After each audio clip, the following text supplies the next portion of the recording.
कविप्रविष्य YouTube चॅनलवर आपलं हार्दिक स्वागत. आज एक सुंदर माहिती तुमच्या मनापर्यंत. मध्य प्रदेश. आता मध्य प्रदेश हा शब्द उच्चारल्यावरच भारताचा नकाशा आपल्या डोळ्यासमोर येतो आणि मग त्या मध्य प्रदेशाचं लोकेशन, हा नकाशा आपण अगदी शाळेतलं विद्यार्थी पण जपताना अनेक वेळा नजरेखालून घातलेला असतो.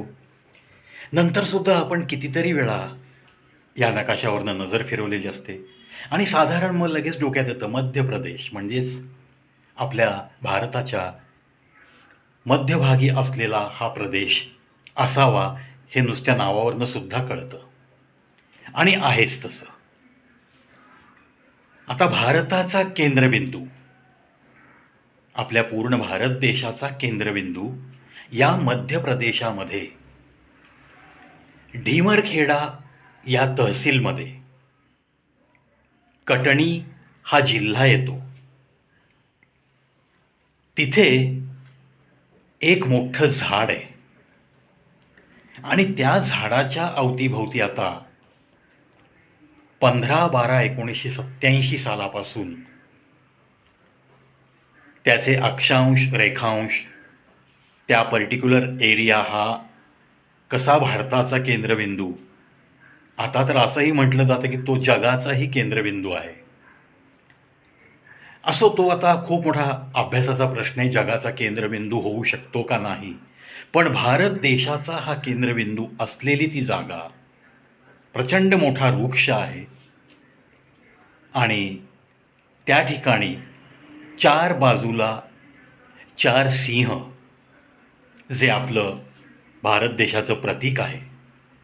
आपण आपल्या अनेक नाण्यांवरती असे हे 3 सिंह आपल्याला दिसतात, पण ते 4 सिंह आहेत. त्या स्मारकावरती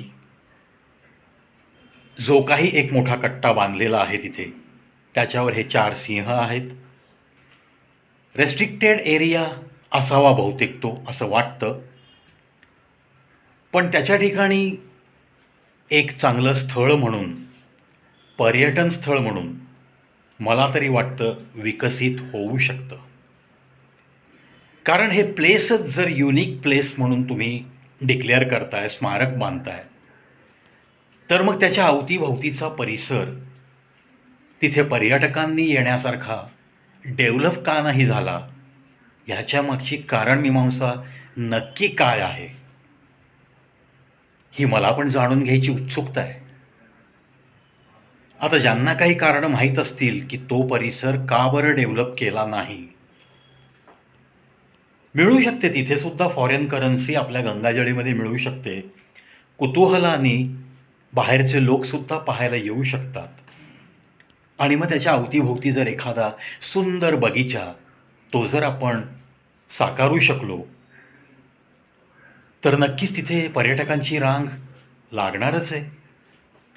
तिथे एक स्तंभ उभा केला आहे, त्या स्तंभावर हे सगळे त्या लोकेशनचं अक्षांश रेखांश सर्व काही लिहिलेलं आहे. कटणी जिल्हा असंही लिहिलेलं आहे. मध्य प्रदेशमधल्या कटणी जिल्ह्यात ढीमरखेडा या गावी तुम्हाला हा सेंटर पॉईंट, केंद्रबिंदू पाहायला मिळतो आपल्या भारत देशाचा.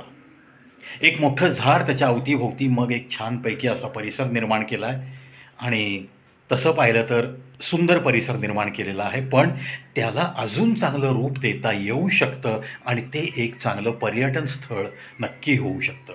कारण मध्य प्रदेश फिरण्यासाठी जाणारी मंडळी आपल्या या भारत देशात खूप आहेत आणि तसंच परदेशी पर्यटकसुद्धा या मध्य प्रदेशमध्ये थोडंसं थंड हवामान असतं. तिथे काही काही खूप चांगले स्पॉट तिथं बघण्यासारखे आहेत, त्यामुळं तशी गर्दी असते. पर्यटकांची गर्दी नक्कीच असते मध्य प्रदेशला. तर मला असं प्रशासनाला सुचवावंसं वाटतं की त्या स्तंभावर मला आता असं दिसतं की जयप्रकाश नारायण, जे की आपले लोकनायक म्हणून प्रसिद्ध होते, अनंत खस्ता खाल्ल्या आपल्या या भारत देशासाठी, एक सुप्रसिद्ध व्यक्ती, एक लोकप्रिय व्यक्ती, ज्याला लोकनायक ही उपाधी मिळाली, JP असंही ते प्रसिद्ध होते. या जयप्रकाश नारायण यांनी बंदिवासात असताना लिहिलेली एक कविता आहे. ती त्या स्तंभावर छानपैकी लिहिलेली आढळते. आता भारताचा हा केंद्रबिंदू अमुक ठिकाणी आहे हे कळल्यापासनं माझं मन तर तसं बेचैन झालंय की कधी एकदा जाऊन आपल्या या भारत देशाचा केंद्रबिंदू मी पाहतो असं मला वाटतंय.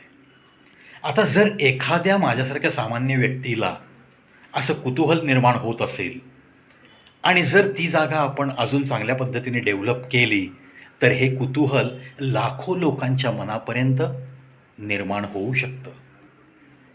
याचाच अर्थ अनेक पर्यटक तिथे येऊ शकतात. ह्या गोष्टीचं थोडंसं मार्केटिंग करायला काहीच हरकत नाही असं मला तरी वाटतं. आता सध्याचं जे काही तिथे सरकार आहे त्या सरकारपर्यंत, त्या दरबारापर्यंत ही माझी सूचना पोहोचली तर मला अजून आनंद होईल. कदाचित मी स्वतः तिथे जेव्हा जाईन तेव्हा मी माझे एखादं निवेदनसुद्धा तिथल्या योग्य त्या दप्तरी द्यायचा प्रयत्न करीन. कारण तो परिसर इतका स्मारकासाठी जर तुम्ही गृहीत धरलेला आहे, छानपैकी स्मारक बांधलेलं आहे, तर ते स्मारक बघण्यासाठी आणि भारताचा केंद्रबिंदू नक्की कुठं आहे हे जे कुतूहल खूप लोकांच्या मनात असतं तर ते पाहण्यासाठी गर्दी नक्की होऊ शकते. मग ह्याच्यामधनं तुम्हाला अजून रोजगार निर्मिती पण करता येते. थोडंसं त्याच्यापासून लांब तुम्ही हे करा, डेव्हलपमेंट करा. त्या परिसरामध्ये तिकीट लावू शकता तुम्ही. ते पाहण्यासाठी तिकिटाची व्यवस्था करा. त्या येणाऱ्या पैशामधनं तुम्ही ते मेंटेन करू शकता चांगल्या रीतीने. भारताचा केंद्रबिंदू कटनी जिल्हा, ढिमरखेडा गाव. मित्रांनो, मध्य प्रदेश कधी जर चुकून तुम्ही फिरायला गेलात, जबलपूरपासून 70 किलोमीटर अंतरावरती हा आपल्या भारत देशाचा केंद्रबिंदू आहे. अतिशय पाहण्यासारखं ठिकाण. इंसान का जन्म लिया है तो चलो अपने देश का ये जो सेंटर पॉइंट है वो देखने जाने की कोशिश अक्सर हर इंसान को करनी ही चाहिए, ऐसे मैं मानता हूँ. आशा करतो मित्रांनो, हा भारताचा केंद्रबिंदू बघायला जाण्यासाठी तुम्ही नक्कीच मध्य प्रदेशच्या पर्यटनाचा बेत आखाल आणि पाहून या, नक्की पाहून या.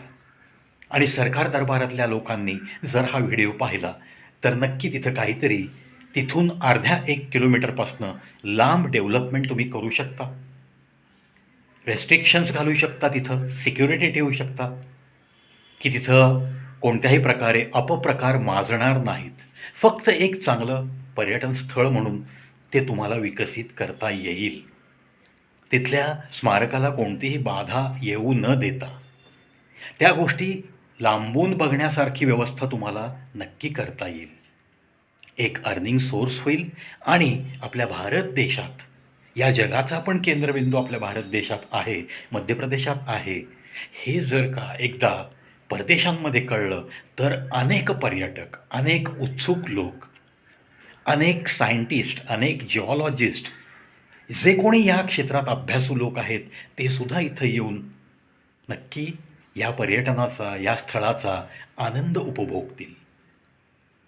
आशा करतो मित्रांनो, ही मला समजलेली माहिती तुमच्या मनापर्यंत पोहोचवण्याचा हा मी केलेला प्रयत्न नक्की तुम्हाला आवडेल. आता इतकंच सांगेन मी. चला, पुढची ट्रिप जेव्हा तुम्हाला एक 7-8 दिवस वेळ आहे तेव्हा नक्की मध्य प्रदेश. आणि बघण्यासारखी ठिकाणं बरीच आहेत तिकडे. पांडव गुफा आहे, जर तुम्हाला आपलं पूर्ण महाभारताच्यापर्यंत जर काळ बघायचा असेल तर त्या पांडव गुफा बघण्यासारख्या आहेत. पचमढी आहे, एक चांगलं स्थळ आहे, शंकराचं देवस्थान आहे तिथे. अशी बरीच ठिकाणं तुम्हाला मध्य प्रदेशमध्ये पाहता येतील. 7-8 दिवसाचा वेळ असेल त्यावेळेस नक्की पर्यटनाला तिकडे जा आणि हो, हे मुख्य आपलं भारताचा केंद्रबिंदू पाहायला विसरू नका. तिथं कोणत्या कोणत्या सुधारणा करता येतील हे सगळ्या एक्सपर्ट्स लोकांनी प्रशासनापर्यंत नक्कीच कळवलं पाहिजे असं मी विनंती माझं आव्हान करतो आहे. I most humbly request all the engineers and architects to give a proposal to the particular government for the development of this particular center point of our India, which is located in Madhya Pradesh, district Katani, ढीमरखेडा गाव. मित्रांनो, माहिती कशी वाटली नक्कीच comment बॉक्समध्ये तुमची वाट पाहतोय प्रवी. याच गोष्टींसह इथंच थांबतो या व्हिडिओमध्ये. पुन्हा भेटूयात एक नवीन विषय, एक नवीन व्हिडिओ घेऊन.